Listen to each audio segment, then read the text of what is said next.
West Coast Cookbook and Speakeasy with Chef Justice Putnam. Netrootsradio.com.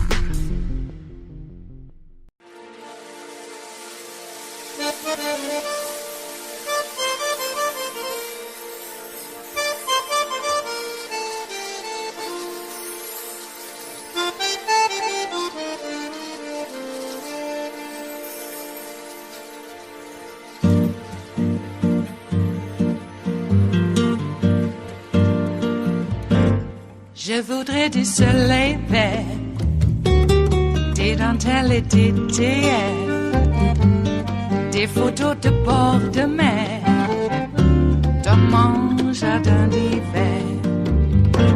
Je voudrais de la lumière, comme en Nouvelle-Angleterre.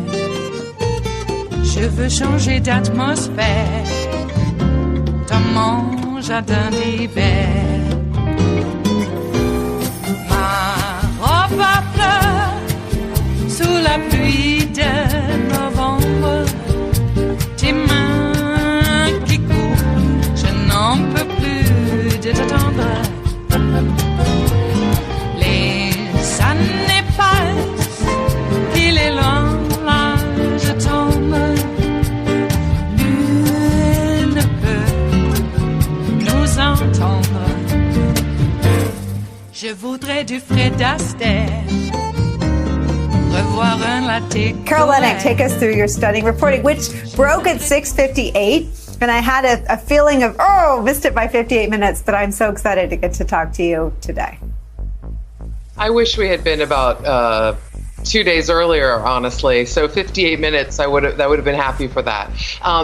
Nicole, it was a lot of work. I want to clap out my great colleagues at the Post. The team was essential to breaking this story, but, let's focus on what the story is. Many prosecutors have said to me in the wake of our story, well, yeah, I thought he was a subject of the investigation, but now we know, indeed, he is the former president of the United States is a subject of a criminal investigation that is looking at 2 tracks and possibly 4 different possible crimes.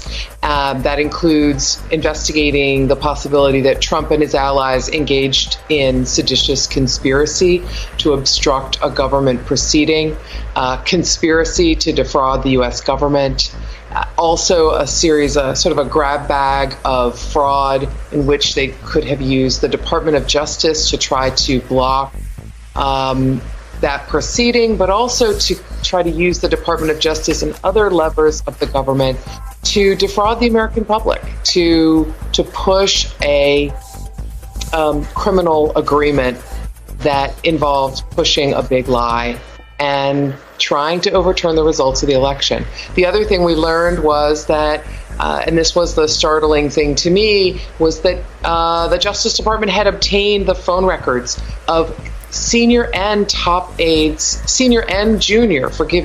aides in the Trump White House, to include Mark Meadows, the former chief of staff, and that those records were obtained in late April, while the January 6th committee was chugging along and doing some amazing work, but before the January 6th committee began its hearings.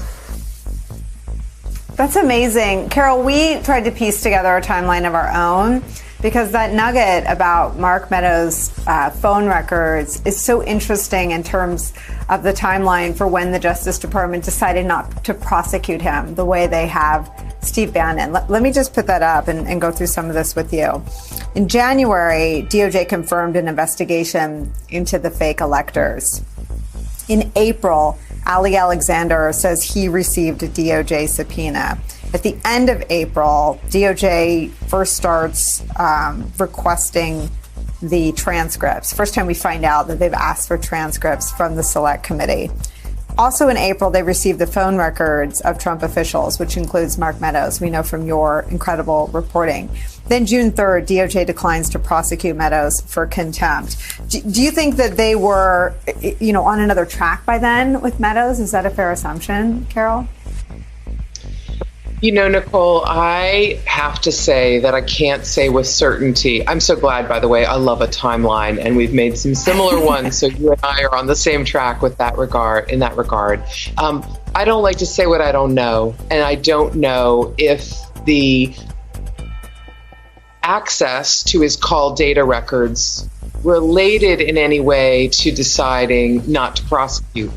My sense is, from talking to sources and also just informed prosecutors and former prosecutors who worked in some of those offices, that the decision with regard to Meadows was really one of how close he was to Donald Trump, what a senior official he was in terms of the privilege of the executive to get the counsel, the unadulterated, unabridged, and unmitigated advice of your senior aides. The president has that right, and that the decision not to prosecute him had to do with that bond that's allowed between a president and the senior most officials. The one who's the most important, of course, is the national security advisor, but a White House chief of staff has got to rank number 2 in the privilege hierarchy.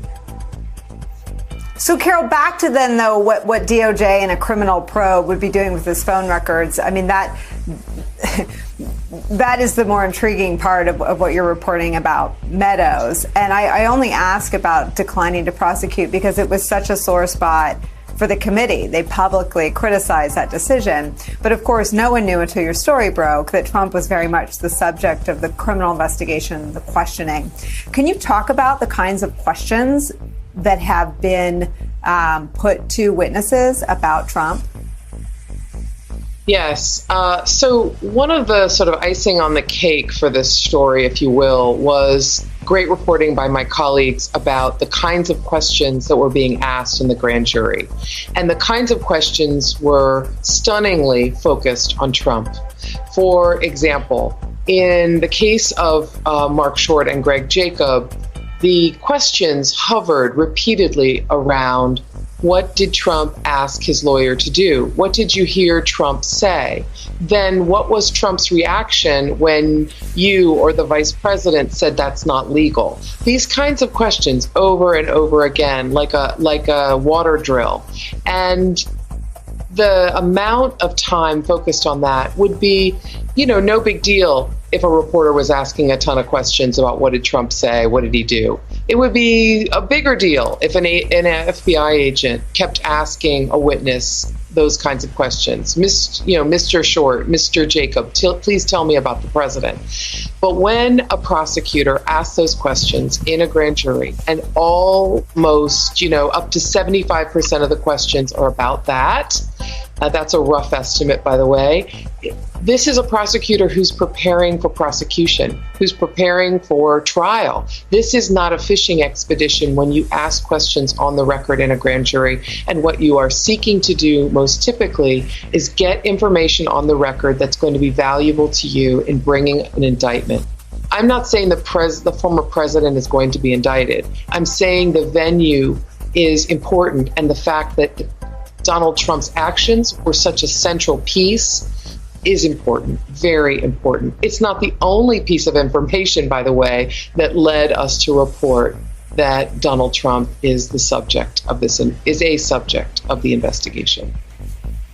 Neil Katyal, we are all now dangerous backseat legal experts after watching Donald Trump sort of Houdini his way out of at least, I think, 3 or 4 criminal probes. But one thing I learned from reading Volume 2 of the Mueller report is there is an act and there is the evidence that proves the corrupt intention to commit that crime. And if you read, not between the lines, but the lines of Carol's reporting, the 75% of questions about what Donald Trump said and did and whether he was in the room for the things that his lawyer said and did seem to be squarely around the acts and the intent. How do you read Carol's reporting? I think it's Carol's reporting, and hats off to her and everyone else on that team. It's hugely significant. the former president appears to be part of a criminal investigation by a grand jury. And federal grand juries are always criminal, Nicole. So they are fact-finding bodies that decide whether someone should be criminally prosecuted. Having said that, there are two, I think, important caveats. Carol just got to one. There's a distinction between an investigation and an indictment. The indictment is the formal bringing of charges. That comes later, only after the grand jury's looked at all the evidence. Nothing like that's happened yet.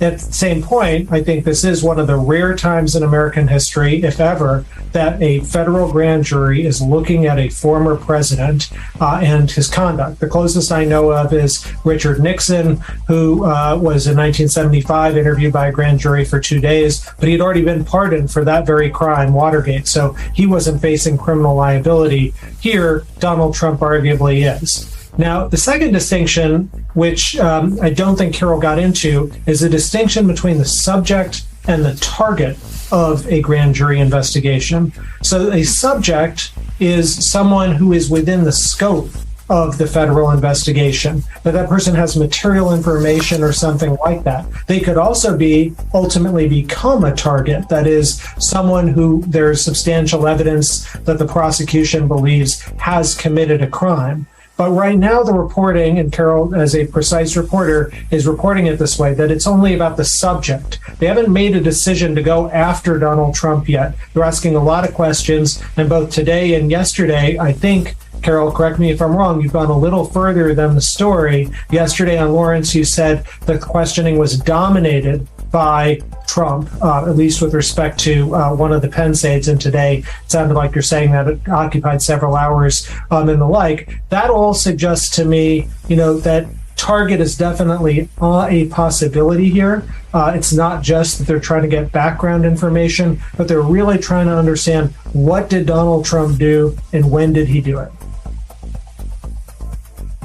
It is Thursday, the 28th of July of 2022, and you are in West Coast Cookbook and Speakeasy. I am your chef de cuisine, Justice Putnam.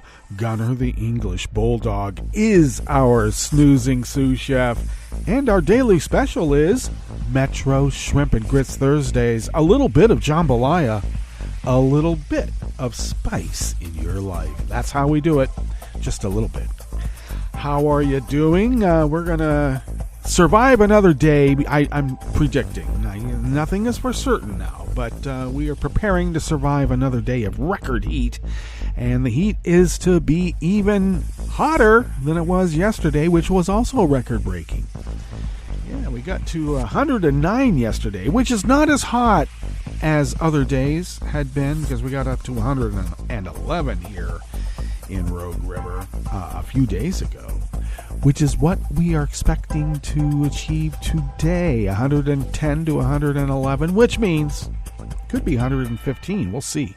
I'll take a picture and share it on Twitter. That's what I've been doing. But we didn't get as hot as we had been in terms of raw temp. Only made it up to 109 yesterday, for a brief period of time. And that's what we're doing. Is it a heat dome? I don't know. It's from San Jose all the way up to Washington State, so I don't know. Into Washington State. We'll just call it the West Coast. And it's going to be lingering for a few more days. Over the weekend, we should be having 112 as, the forecast temperature on Saturday and Sunday, which, once again, could be hotter. We'll see. Next week, we're going to get a respite of it. It's only going to be around 90.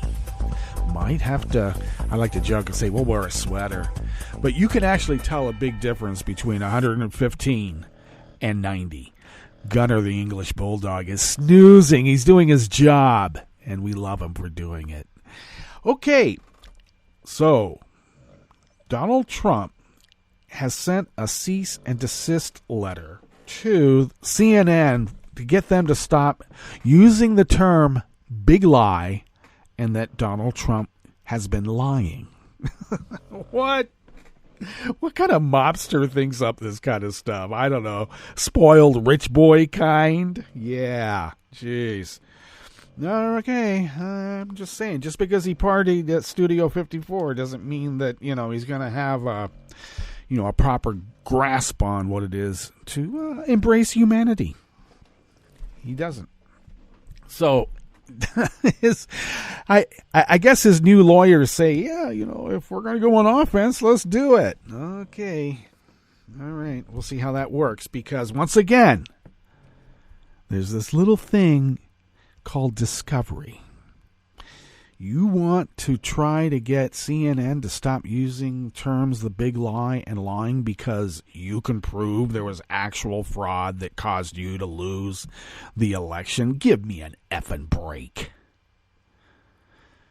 Once again, I don't understand. They say they can't really go after and indict or convict an ex-president. Who's to say he was a president to begin with?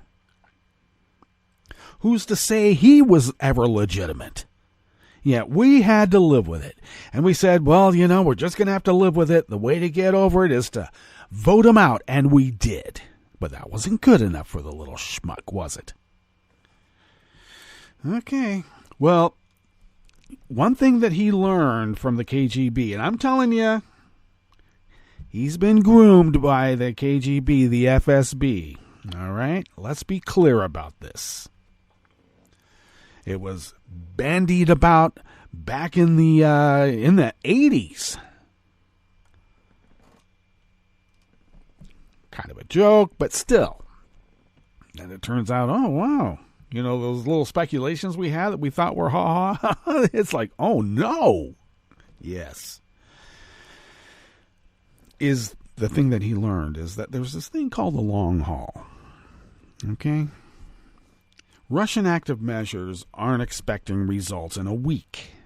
They'll go 50, 70 years if they have to. In fact, they even used to have what was known as the Soviet 70-year plan. And all of our Soviet fighters back in the day adopted it and basically turned America inside out. They had a plan 50 years ago, and now it's like, an Independence Day. You move your pieces around on the chessboard, get all your ships in the major cities, and then checkmate. So is it checkmate? I don't know. Have we lost our queen? We'll see, won't we? Okay, well, they're going to go after anyone who might be the queen. Hey, look what they're doing to Kamala right now, even Kissinger. I keep telling everybody, look, that's great they're on the panel, and, that's great that they're being so forthright and taking down, basically this is self-preservation. And I don't mean their political careers. I mean their very lives. Because this Night of the Long Knives is a little bit different than the German kind. I think you might have to say that it's been incorporated into the Vladian way. It takes, it's a Night of Long Knives over many nights. A long-running Night of the Long Knives, shall we say. And, but when push comes to shove, they are not our friends. Okay? Let's be clear about that. Kamala was celebrating the American with Disabilities Act with people of the community. And she was speaking to members of the community who could not see. Now, if she had signed her greeting, I'm sure Kissinger and all the other ghoulish, heartless repugs would be whining that, why did she just talk while she signed? She's like excluding us. She's not including everybody. She's excluding us. Wah, wah, wah. Look. The repug way is to leave the old lady in the wheelchair in the middle of the intersection. Let her fend for herself. Okay? She got herself there. Let her get herself out. That's their attitude. Instead of asking the lady. And this is the thing. If they did help, they'd probably take it and push her in some sort of unsafe way. Let's get you out of here. Damn it. You're holding up traffic. We would ask first, can I help you? And then we help them. And in the maggot mind, that is a sign of weakness, apparently. Caring for a fellow human being instead of, grinding their face in the dirt or putting a knee to their neck. Look at the way that they've turned the Jesus story around. Jeez. Pretty soon in their telling, Jesus is going to be taking a rifle to the money changer tables, taking the money, and then shooting a bunch of homeless people because they're in the way. Heal thyself, heal this.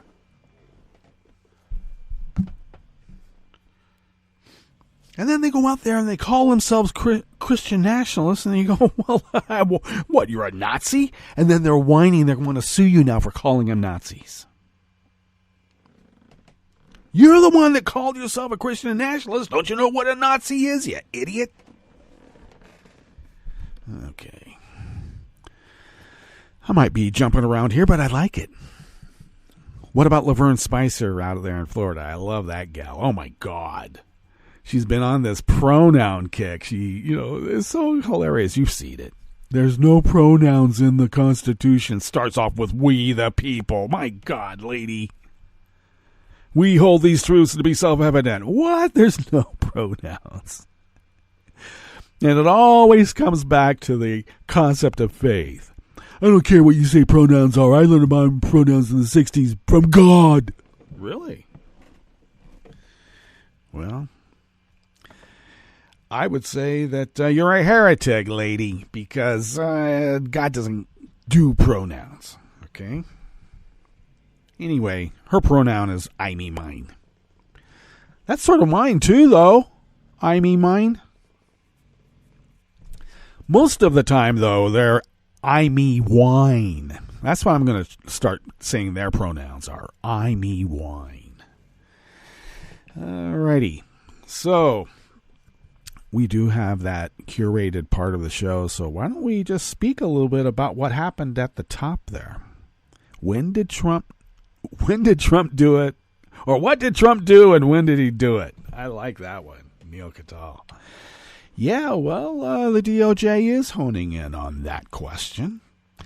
And it has to do with the fake elector scheme, because when you start forging documents and running a fraud to overthrow the United States of America, that's usually not within the, the speech and debate clause. That's usually not what, like a president can do. In fact, they're going to court to have everything, all civil lawsuits thrown out against Trump over January 6th because what he said was within the parameters of what a president can say when they're trying to, overthrow the United States of America to stay in power.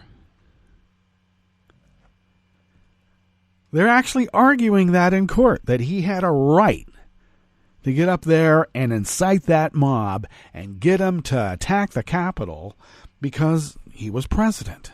Was he? See, that's the other thing. Maybe we got to change, like, when the transfer of power happens. It used to be in March. And then they moved it up to January. Maybe we need to move it up a little bit sooner than that, huh? Maybe. Okay. On the rest of the menu here in the Bistro Cafe as we begin this fabulous Metro Shrimp and Grist Thursdays, sweltering, boiling, broiling is where we are. Hey, judges blocked abortion bans that were ready to take effect in Wyoming and North Dakota. At least they did last I looked. Anything can happen in those states. All right. But for now, judges, several judges have, they're banning them until they can ferret it out. Tens of thousands of North Carolina felons can now register and vote. And you can expect North Carolina repugs to, I don't know, throw them back in jail maybe. And the outgoing director of the federal prison system refused to accept responsibility for a culture of corruption and misconduct that has plagued his agency for years. They never do take responsibility. After the break, we move to the chef's table where China rejected a report it tried to obtain U.S. Federal Reserve data. And over 1,000 Lufthansa flights were canceled as German ground crew staff went on strike. All that and more on West Coast Cookbook and Speakeasy. Bon appetit.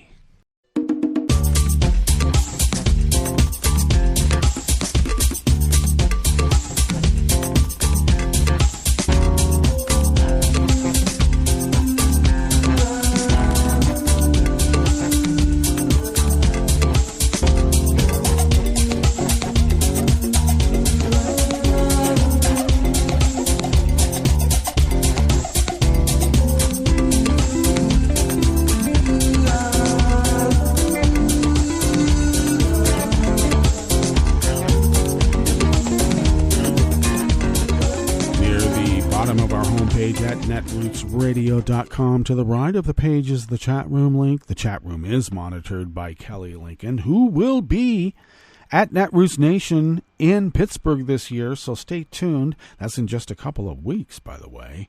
So do stay tuned for some great content out of Netroots Nation with Kelly Lincoln in the lead for Netroots Radio.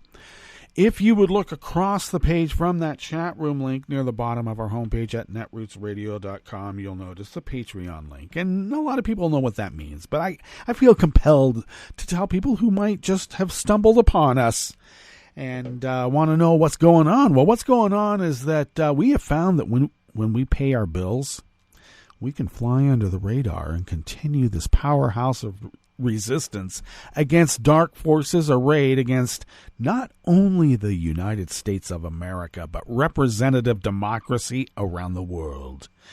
And if you could afford an espresso-type coffee drink, and if you could afford to send those funds to us once a month, we're able to pool that money with other like-minded people's patronage and pay our bills. And then we keep resisting, and we've been doing this for 11 years because, hey, there's a lot of resisting out there to do. Who knew? Anyway, thank you for your generosity, and thank you in the future for sustaining us because we're not going away. They can try, but it isn't going to work. Anyway, if you would like to follow Netroots Radio on Twitter, you can do so at Netroots Radio. Tom takes care of that, and we thank Tom for doing so. Follow me on Twitter at Justice Putnam. I post the show notes and links diary on Daily Co's 10 minutes before showtime. And then you can find the show notes and links there. And you can find the show notes and link on my Twitter feed, so go there and find out, because that's where the real reportage is, and that's always good to have. If you would like to follow the show on Twitter, do so at Cookbook West End. Pick up podcasts by way of Spreaker, Stitcher, TuneIn, iHeart, YouTube, iTunes, etc., etc., etc. And as I've mentioned before, as long as they haven't burned down the Internet Archive, which is the Digital Library of Alexandria, okay, with the lighthouse and everything. You can find our deep archive, the library of Netroots Radio shows over the last 11 years at the Internet Archive at archive.org. Oh boy, I need to mention this because it's somewhat of an issue and has been for several days here. I have these really bad ribs that are the result of getting broadsided by a driver who decided to run a stop sign at speed in Berkeley back in the 90s. And every now and then, what happened is I got bent out of the open window of my work van, which only had lap belts back in the day. Just, I guess I could have been smart and put in new bucket seats, with shoulder harness and all that, but the law said you didn't need them because they were grandfathered in, and I guess grandfathered in means you can get grandfathered right on into the grave, too. Anyway, I got bent out of this, the open window of my van, hit the top of the window door area with my head, and then hit it on the way back in, too. But when I was bent out, it pressured my ribs out of my sternum and thorax. Ouch. Yeah. So I found out, broken ribs, that means when they're actually fractured, they could puncture a lung. Mine were just pressured out sort of like right there where the little nodules fit into the sternum and thorax. And it hurt. I couldn't sneeze. I could barely breathe for a very long time. And every now and then, now that I've been getting older, if I move the wrong way when lifting something, I'll pop a rib or two out just ever so slightly, but enough that you can't sneeze, it's hard to breathe, you can't lay on it, you can't find a way to get comfortable when you're sleeping. And I have one of those Theracanes in which I can kind of manipulate it in, but it's pretty darn inflamed, and they keep popping out right now. It sucks. So I've been a little preoccupied with the, trying to overcome the pain aspect, because I don't take drugs for medicinal reasons. All right? Nope. Only recreational. So there's nothing recreational about taking drugs to get rid of this pain. So I do just, what one can do. I do have a Tiger Balm. That helps quite a bit. So maybe I will. Maybe I'll use some of that. So pardon my preoccupation with pain. I'm trying. All right. Let's tuck into this first offering here in the Bistro Cafe, part of West Coast Cookbook and Speakeasy, Metro Shrimp and Grits Thursday. It's out of the Associated Press by Meade Groover and Leah Willingham. Abortion bans set to take effect this week in Wyoming and North Dakota have been temporarily blocked by judges in those states amid lawsuits arguing that the bans violate their state's constitutions. A judge in Wyoming Wednesday, sided with a firebombed women's clinic and others who argue the ban would harm healthcare workers and their patients, while a North Dakota judge sided with the state's only abortion clinic, Red River Women's Clinic in Fargo. The Wyoming law was set to take effect Wednesday. The North Dakota law was set to take effect today. Meanwhile, West Virginia lawmakers moved ahead with a ban amid protests and dozens speaking against the measure during hours of debate leading up to the 69-23 vote in the Republican-dominated House of Delegates in West Virginia. The sound of screams and chants from protesters standing outside the chamber rang through the room. "Face us!" the crowd yelled. The latest court action in North Dakota and Wyoming put them among several states, including Kentucky, Louisiana, and Utah, where judges have temporarily blocked implementation of trigger laws while lawsuits play out. Attorneys arguing before Teton County District Judge Melissa Owens in Jackson, Wyoming, disagreed over whether the state constitution provided a right to abortion that would nullify the state's abortion trigger law that was to take effect on Wednesday.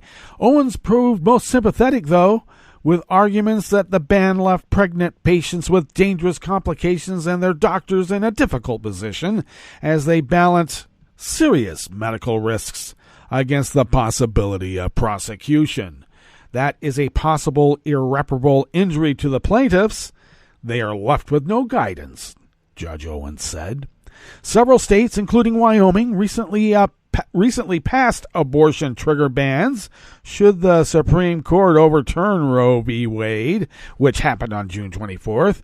The Supreme Court formally issued its judgment on Tuesday. After more than a 3-week review, Governor Mark Gordon, a Republican, last week gave the go-ahead for the Wyoming abortion ban he signed into law in March to take effect, but it is instead on hold after the ruling. The Wyoming law would outlaw abortions except in cases of rape or incest, or to protect the mother's life or health, not including her psychological conditions. Doctors and others who provide illegal abortions under Wyoming's new law could get up to 14 years in prison. Oh, they're already illegal? The 4 Wyoming women and 2 nonprofits that sued on Monday to contest the new law claim it violates several rights guaranteed by the state constitution. Wyoming Special Assistant Attorney General Jay Jurdy was skeptical, saying the state constitution neither explicitly nor implicitly allowed abortion. No such right exists. You can't infringe what isn't there, Jurdy told Owens. The lawsuit claims the abortion ban will harm the women.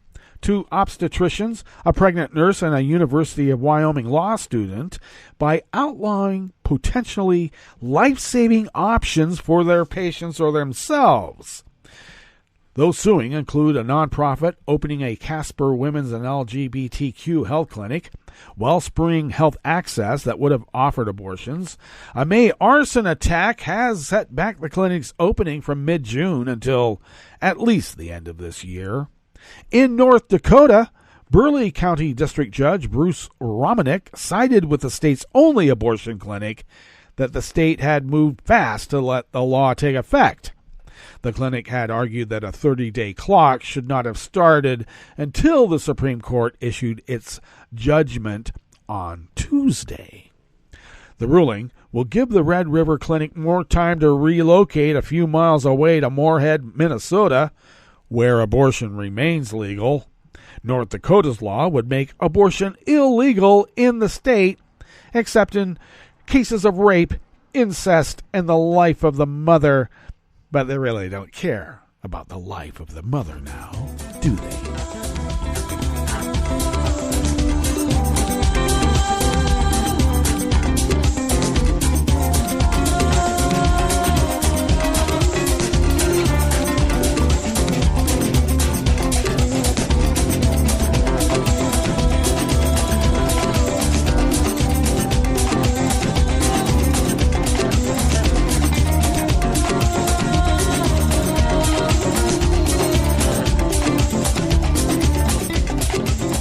Gary D. Robertson, also of the Associated Press, brings us this next offering here in the Bistro Cafe of West Coast Cookbook and Speakeasy.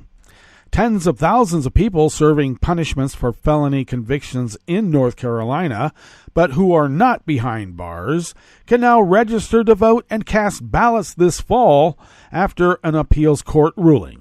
Expanding the scope of those able to register and vote began yesterday, Wednesday, the State Board of Elections said, the day after local elections were held in more than a dozen localities.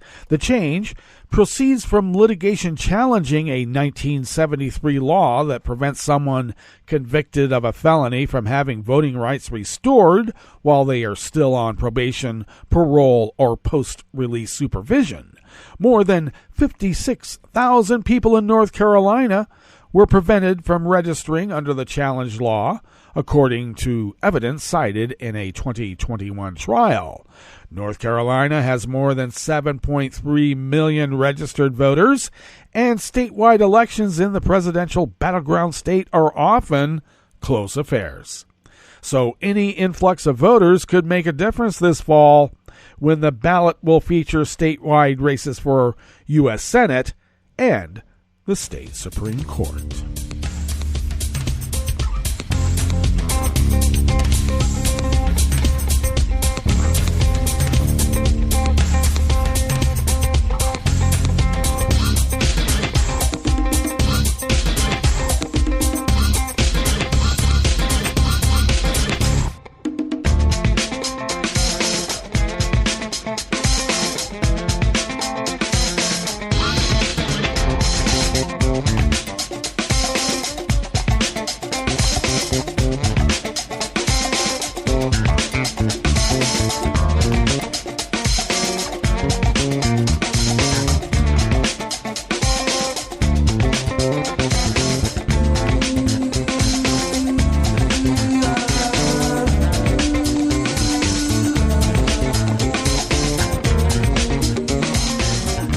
Mike Balsamo and Michael R. Sisek of the Associated Press brings us this final offering here on the Bistro Cafe part of West Coast Cookbook and Speakeasy Metro Shrimp and Grits Thursdays. With just days left in his tenure, the embattled director of the federal prison system faced a bipartisan onslaught as he refused to accept responsibility for a culture of corruption and misconduct that has plagued his agency for years. Bureau of Prisons Director Michael Caraval, testifying before the Senate's Permanent Subcommittee on Investigations, insisted He had been shielded from problems by his underlings, even though he'd been copied on emails, and some of the troubles were detailed in reports generated by the agency's headquarters.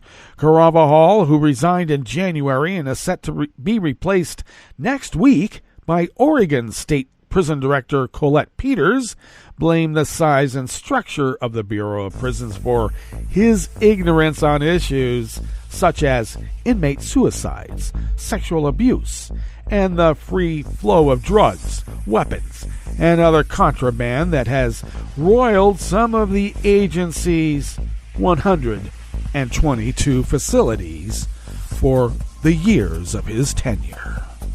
All right, let's get to our break, and when we get back from that break, we will go through weather from around the world, and we will finish up with the stories that we have curated for you today. You are listening to West Coast Cookbook and Speakeasy, and we will be right back. You are listening to netrootsradio.com. Please hang up and try again.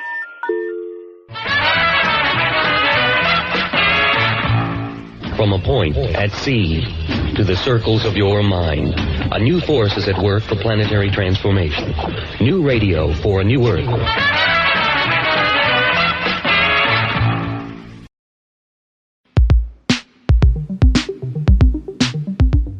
This is Scientific American's 60-Second Science. I'm Fiona Samuels. The life of a polar bear is hard. It's made even harder as temperatures climb.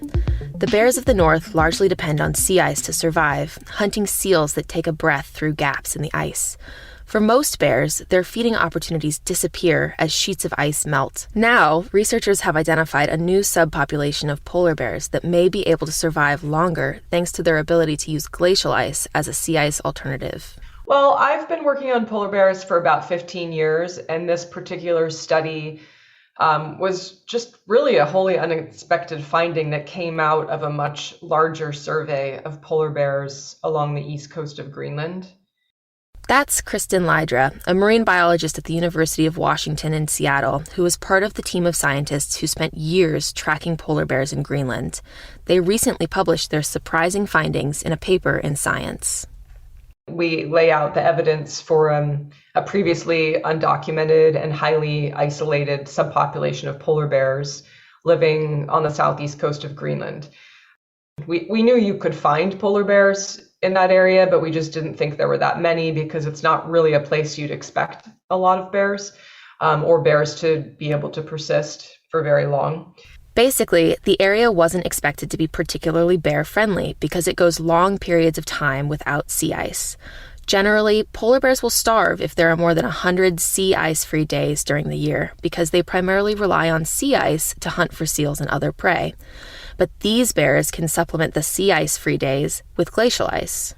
We realized that this glacial ice was essentially supporting an isolated population. So it wasn't just they were using it, opportunistically. It was that the only way these bears would live in this isolated place and be isolated for hundreds of years with such a short sea ice season is to take advantage of this glacial ice and really rely on it for survival.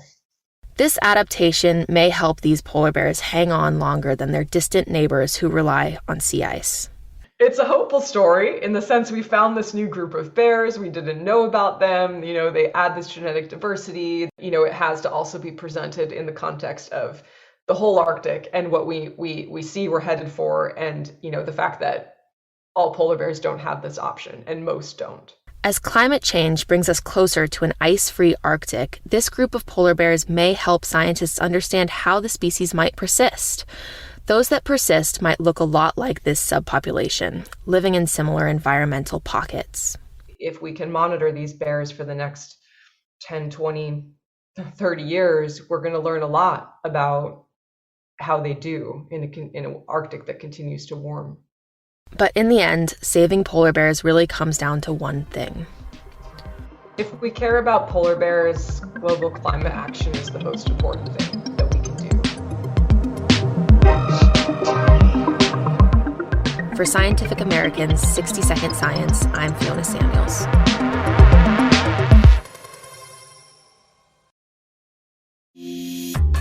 This program is presented by the Centers for Disease Control and Prevention. Good eating habits developed in childhood can last a lifetime, but getting children to eat their fruits and vegetables is a common problem. Eating them adds important nutrients, helps control weight, and reduces the risks for many serious illnesses. Children in the U.S. are eating more fruit. However, 60% of children get fewer fruits than recommended, and 93% don't get enough vegetables. Childcare, schools, and school districts can help change this by meeting or exceeding federal nutrition standards for meals and snacks, including fruits and vegetables wherever food is offered, and helping children learn about and taste fruits and vegetables. At home, parents can eat a variety of fruits and vegetables with their children and provide them as snacks, even if it takes many tries. Also, parents can include their children when shopping for, growing, and preparing fruits and vegetables. To learn more, visit cdc.gov/vital signs. For the most accurate health information, visit www.cdc.gov or call 1-800-CDC-INFO. This program is presented by the Centers for Disease Control and Prevention. For an expectant mother, taking care of her developing baby means taking good care of herself. One way she can do this is by ensuring she gets vaccinated. If a woman is or might be pregnant during flu season, it's especially important to get her annual flu shot, preferably before the end of October. In addition, women should be vaccinated against whooping cough during the 3rd trimester of each pregnancy. Failure to get vaccinated places both mother and baby at increased risk for serious complications of these infections, including hospitalization and even death. If you're pregnant or planning to get pregnant, ask your healthcare provider when you should get your vaccines. Thank you for joining us on A Minute of Health with CDC. For the most accurate health information, visit cdc.gov or call 1-800-CDC-INFO. Hi, it's Tom. Could we humbly suggest your donation to netrootsradio.com? All we've got to run this 24-hour powerhouse of progressive resistance radio is what comes out of our own wallets. And you are our biggest donor. And it doesn't take much, $3, $5. Just go to the bottom of our netrootsradio.com page and hit our secure donate button. Heck, you can even make a recurring contribution. So donate what you'd like at the bottom of our netrootsradio.com's homepage. Because you are our biggest donor. netrootsradio.com. Together, we are Resistance Radio.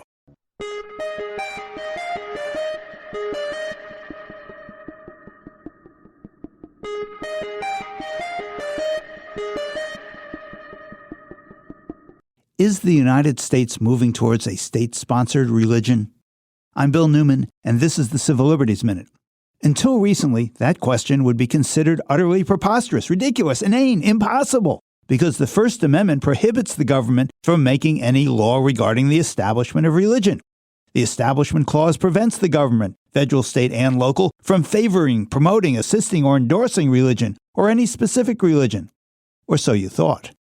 Last term, the Supreme Court decided on the basis of free speech and free exercise of religion arguments that a high school coach could conduct a prayer service on the 50-yard line after the games, no matter the compulsion to participate felt by student players who didn't share the coach's religious beliefs. In addition, the Supreme Court also ruled last term that the state of Maine can't exclude religious schools from a program that offers government tuition payments to private schools for students who live in a town without a public school. In other words, the court ruled states can be forced to pay for and subsidize religious education. In the past, the Supreme Court's Establishment Clause cases have protected and defended religious minorities. These new decisions are different because they, as a practical matter, allow and encourage the government to bolster and promote the dominant religion, even when doing so comes at the expense of people who do not share those beliefs. The Civil Liberties Minute is made possible by the ACLU because freedom can't protect itself. I'm Rick Smith, and this is Labor History in 2. On this day in labor history, the year was 1913. Silk workers in Paterson, New Jersey ended their unsuccessful 6-month strike. By 1900, Paterson had won the nickname Silk City. Skilled weavers, ribbon weavers in particular, were proud of their craft. They were tenacious in fighting for the respect and decent wages they thought they deserved. Earlier that spring, these skilled ribbon weavers united all of the silk workers and went on strike. The strikers' main demand was a call for the 8-hour workday. The strikers were aided by members of the industrial workers of the world, most notably Big Bill Haywood and Elizabeth Gurley Flynn. The strike also drew attention from intellectuals in Greenwich Village in New York. In fact, some time after the strike started, many of the Greenwich villagers came to Paterson to observe the strike firsthand. They were impressed by the solidarity among the many nationalities of the silk workers and the courage of the strikers. The strike spread to other towns in New Jersey, as well as Pennsylvania, New York, and Connecticut. Meanwhile, by May, the Greenwich villagers were working on what they called the Paterson Pageant. They hoped to bring public attention to the workers' struggles by staging a dramatic performance of the strike. On June 7th, Madison Square Garden was overflowing with 15,000 audience members, and more filling the standing room only. Yet, while the Paterson Pageant did bring money into the strike fund, this was not enough to help all of the workers on strike. Finally, the strikers returned to work. They were able to get a 9-hour workday at most job sites, but the elusive quest for the 8-hour day remained incomplete. Labor History in 2 brought to you by the Illinois Labor History Society and The Rick Smith Show. For more information, go to laborhistoryin2.com, like us on Facebook, and follow us on the Twitters at Labor History in 2.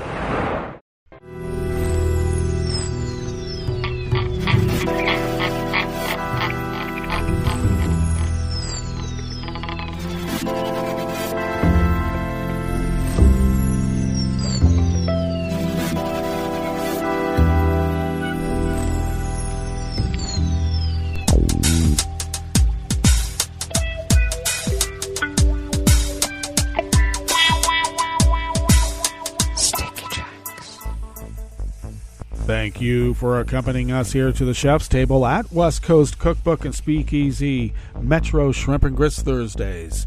We always begin, whether from around the world, along the banks of the Rogue River, in the Rogue River Valley of Southern Oregon on the west coast of the continental United States of America, where we continue to have an excessive heat warning throughout the day into early next week. Current temperature is 71 degrees Fahrenheit, expecting record temps of around 110. And as a reminder, we track much hotter here at the mothership. Sunny throughout the day, and winds will be out of the northwest at 5 to 10 miles per hour. Clear skies overnight. Lows around 71, which is not nearly cool enough for overnight temps. Winds out of the west-northwest at 5 to 10 miles per hour. Generally sunny tomorrow with near record high temperatures. Highs around 111 to 112. And once again, we track hotter here at the mothership in Rogue River. Winds will be out of the northwest at 5 to 10 miles per hour. We have an update on coronavirus infections, actually deceased in Jackson County in the southern part of Oregon. Our confirmed cases still stand at, because we were updated the other day, but they didn't update the deceased, and now they have. We stand at 485,062 people infected. Our deceased have risen, looks like, by 2, and we stand at 561. It's not over. Grass pollen is rated moderate right outside the window here at the mothership. The air quality index for the Rogue River Valley region is good at 46 parts per million, and that daytime UV index remains very high at level 9. Barometric pressure is rising at 29.95 inches. Visibility is up to 9 miles, and relative humidity is at 72%. Weather from around the world is brought to you by a crowd of crowdsourced weather stations that a crowd crowdsources from around the world. London is 72 and partly cloudy. Paris is 80 degrees and sunny. Rome is 90 and fair with its own heat advisory. Kyiv is 80 degrees and sunny. Kabul is 78 and partly cloudy. Hong Kong is 88 and fair. Tokyo is 80 degrees and mostly cloudy. Sydney, Australia is 55 and mostly cloudy. San Francisco, California is 55 and cloudy with an air advisory warning because of smoke from the Oak Fire in Yosemite. And New York, New York is 82 degrees Fahrenheit and partly cloudy. And that is weather from around the world, brought to you by a crowd of crowdsourced weather stations that a crowd crowdsources from around the world.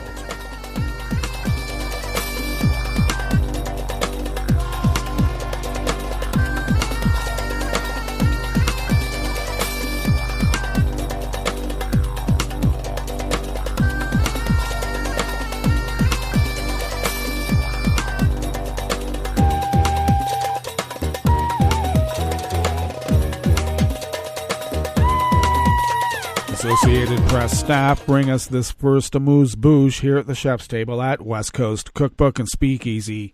Metro Shrimp and Grits Thursdays.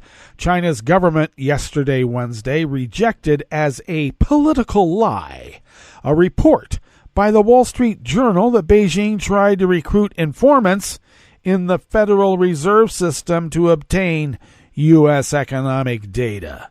The report, citing an investigation by a Senate panel, adds to accusations of Chinese computer hacking and other efforts to steal U.S. commercial and government information.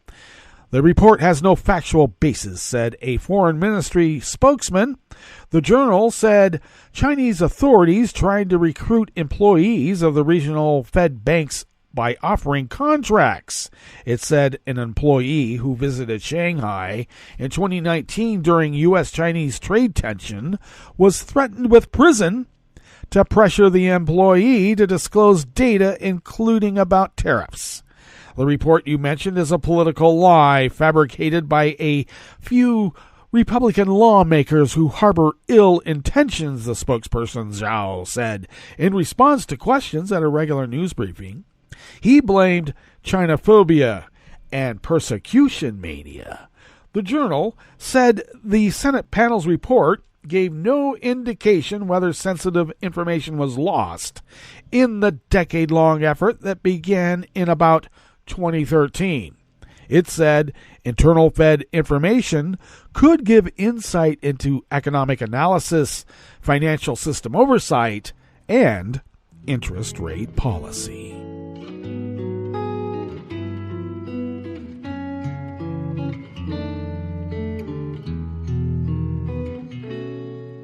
Je te donne c'est mon amour pour la vie entière. La promesse de me trouver à tes genoux. Aussitôt que tu m'appelles, rester toujours fidèle. C'est tout, c'est tout. Je te donne tous mes printemps, mes étés de mer. Mes automnes, quand les feuilles tombent partout. Si ce n'est pas une bonne affaire, je te donne tous mes hivers. Kirsten Grieshaber of the Associated Press brings us this final amuse-bouche here at the chef's table at West Coast Cookbook and Speakeasy. More than 1,000 Lufthansa flights were canceled yesterday, Wednesday, because of a one-day strike by the airline's German ground staff, affecting tens of thousands of passengers in the latest travel turmoil to hit Europe. About 134,000 passengers had to change their travel plans or cancel them altogether. At least 47 connections were canceled on Tuesday. Lufthansa's main hubs in Frankfurt and Munich were most affected, but flights were also canceled in Dusseldorf, Hamburg, Berlin, Bremen, Hanover, Stuttgart, and Cologne. The airline advised affected passengers not to go to airports because most service counters would be unstaffed. Airport terminals were unusually empty during the early morning hours, but people lined up at ticket counters later trying to find replacements for their canceled flights. Many of the stranded passengers had arrived in Germany from abroad to find out that their connecting flights were grounded due to the walkout. Well, that brings us to the end of our broadcast period for the day, and we will meet up here tomorrow, of course, for Blue Moon Spirits Fridays. So do stay tuned to Netroots Radio all day and all night for all the breaking news as it breaks, and we will meet up here tomorrow, right here in West Coast Cookbook and Speakeasy. Bon appetit.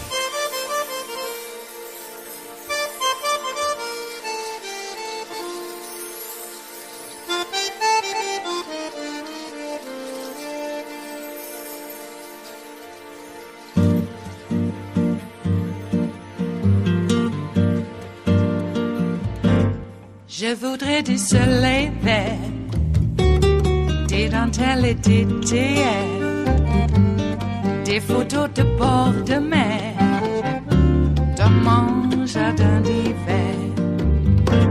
Je voudrais de la lumière, comme en Nouvelle-Angleterre. Je veux changer d'atmosphère, dans mon jardin d'hiver. Robe à fleurs sous la pluie de novembre, tes mains qui courent, je n'en peux plus de t'attendre. Les années passent, il est loin, là je tombe. Nul ne peut nous entendre. Je voudrais du Fred Astaire, revoir un latte Goël. Je voudrais toujours te plaire dans mon jardin d'hiver. Je veux déjeuner par terre, comme au long de golfe clair. T'embrasser les yeux ouverts dans mon jardin d'hiver.